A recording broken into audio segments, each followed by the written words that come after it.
Olá para você que está assistindo, aqui é o professor Gustavo e na aula de Geografia de hoje nós vamos falar sobre movimentos sociais, lutas em rede. Você já parou para se perguntar por que as coisas do nosso planeta são como são? Ou melhor, quem faz as coisas serem como elas são? Ou ainda, será que as coisas poderiam ser diferentes de como são? Eu não sou o primeiro, nem você. Ao longo da história, muitas pessoas no mundo têm se reunido para lutar, para exigir dos governos, para exigir das empresas e para exigir até dos organismos internacionais mudanças, principalmente em assuntos como violência, como desigualdade ou mesmo como desrespeito ao meio ambiente. Esses são os movimentos sociais, tema da aula de hoje. Bom, movimentos sociais são agrupamentos coletivos e espontâneos de pessoas que se importam com alguma causa. Ou seja, eles não são ligados a um governo, eles não são ligados a alguma empresa e não são ligados a organismos internacionais como a ONU, por exemplo. Eles são coletivos de pessoas que se importam. Todo movimento social, ele vai ter uma causa para defender, pode ser a causa ambiental, pode ser o feminismo, pode ser o combate ao racismo. Todo movimento social, ele vai ter uma estratégia, que podem ser protestos, podem ser ocupações, greves, a gente vai ver algumas por aí. E eles podem variar em alguns aspectos. Eles podem ser localizados, como a Primavera Árabe, que a gente vai estudar já já. Eles podem ser globais, como o movimento feminista. Eles podem durar alguns meses ou anos, ou eles podem durar aí muitos anos, como os movimentos sindicais, que também nós veremos. Então, para a gente aprender um pouquinho sobre os movimentos sociais, eu vou falar com vocês sobre um documento.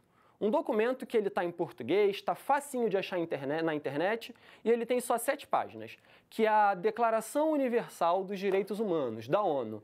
A Declaração Universal dos Direitos Humanos, ela surgiu de uma reunião onde representantes de muitos países do mundo decidiram quais seriam os direitos assegurados a todos os seres humanos do planeta Terra. Essa declaração ela é muito importante e não foi ela que criou os movimentos sociais. Eu estou usando ela para mostrar como a gente tem muita coisa para lutar, como muitos desses direitos ainda não foram garantidos a todo mundo, muito pelo contrário, e como os movimentos sociais podem se inspirar neles nas suas lutas. O artigo 3º da Declaração Universal dos Direitos Humanos vai dizer que todo indivíduo tem direito à vida, à liberdade e à segurança. E aí eu tenho uma imagem que faz uma menção ao movimento feminista.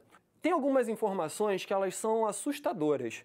Por exemplo, o Brasil, segundo o Mapa da Violência da ONU de 2015, ele está em 5º lugar na posição do ranking mundial de feminicídio. O feminicídio ele é o assassinato de mulheres por serem mulheres. Como assim, Gustavo? É alguém que sai assassinando todas as mulheres? Não. O feminicídio ele funciona quando um homem ele se sente no direito de agredir e até assassinar uma mulher por acreditar que ela não tem a mesma dignidade ou o mesmo direito à vida que os homens. Então é algo extremamente grave e a gente vê que as mulheres muitas vezes não têm esse direito garantido.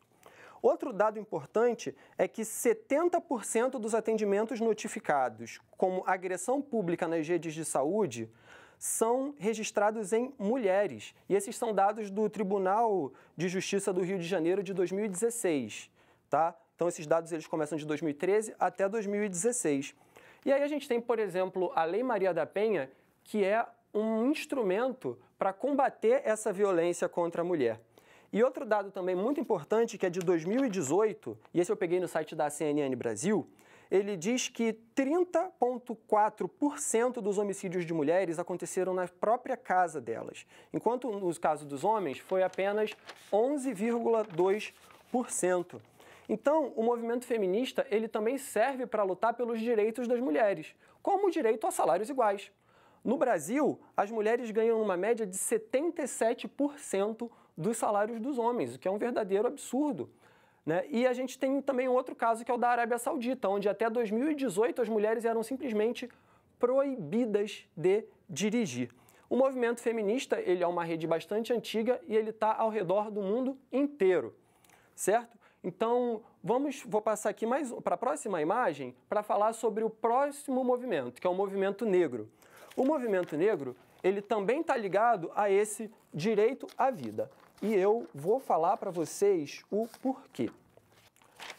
O movimento negro, ele vai se basear em alguns fatos que são também assustadores. Para vocês terem uma ideia, no nosso Brasil, 77% dos jovens assassinados são negros, né? E esses são dados da Anistia Internacional.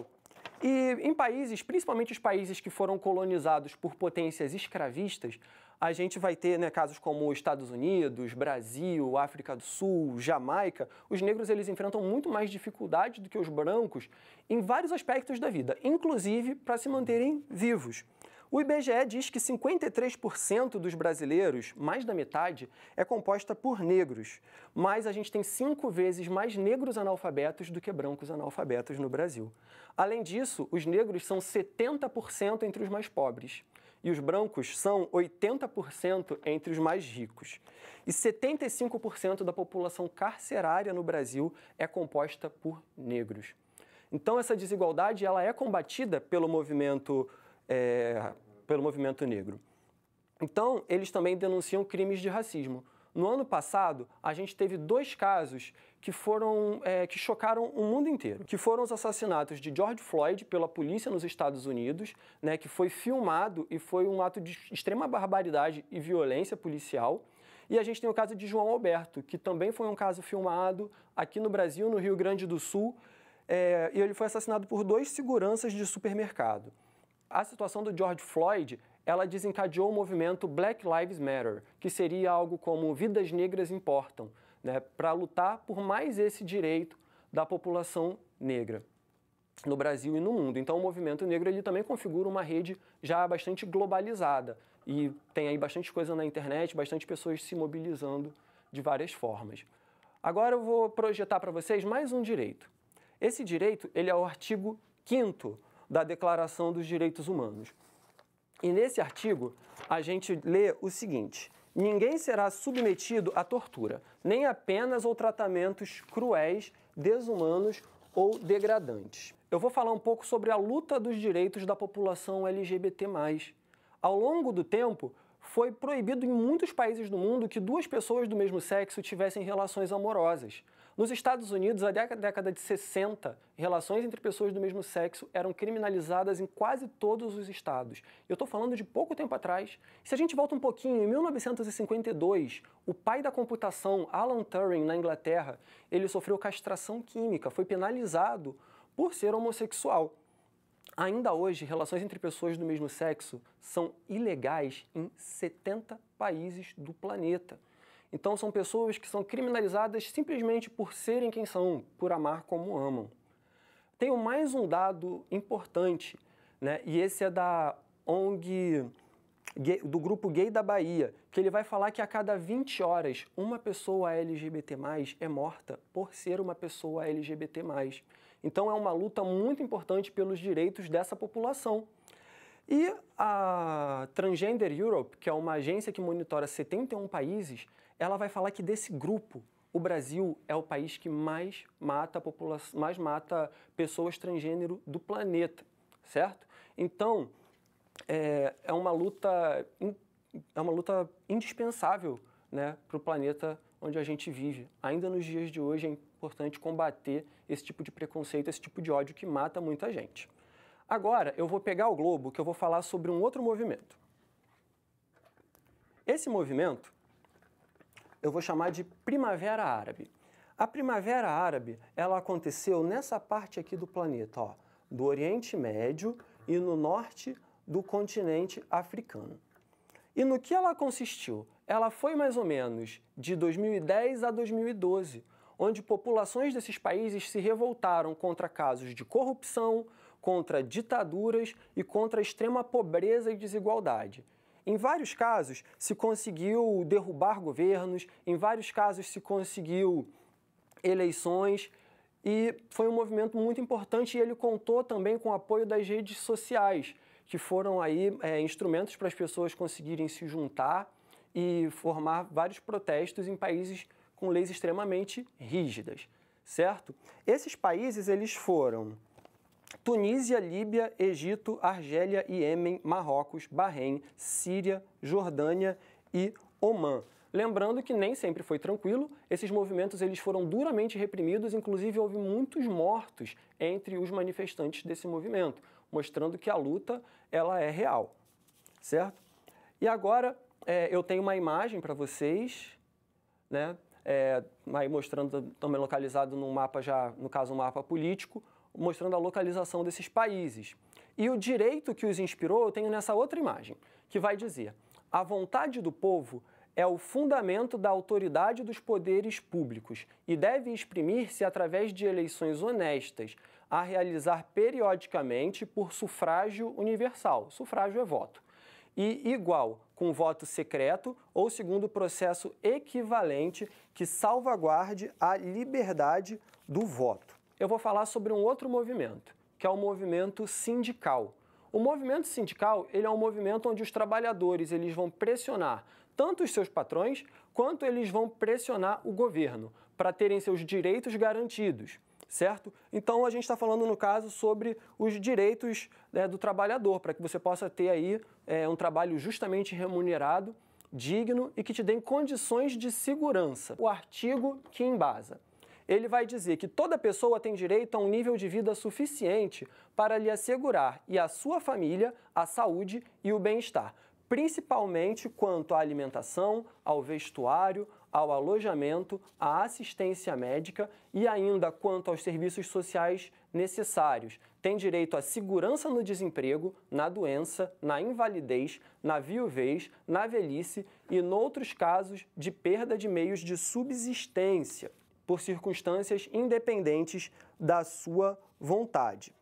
No Brasil, geralmente os sindicatos eles são ligados por classe e por lugares. Por exemplo, o Sindicato dos Professores no Rio de Janeiro e dos metalúrgicos no ABC Paulista e por aí vai. Mas nós temos dois órgãos que são a Central Unificada dos Trabalhadores, a CUT, e o Departamento Intersindical de Assessoria Parlamentar, que vão congregar sindicatos em caso de causas maiores e que unifiquem todos. Esse mesmo artigo que fala sobre os direitos do trabalhador, ele também fala que o trabalhador ele tem direito ao alojamento.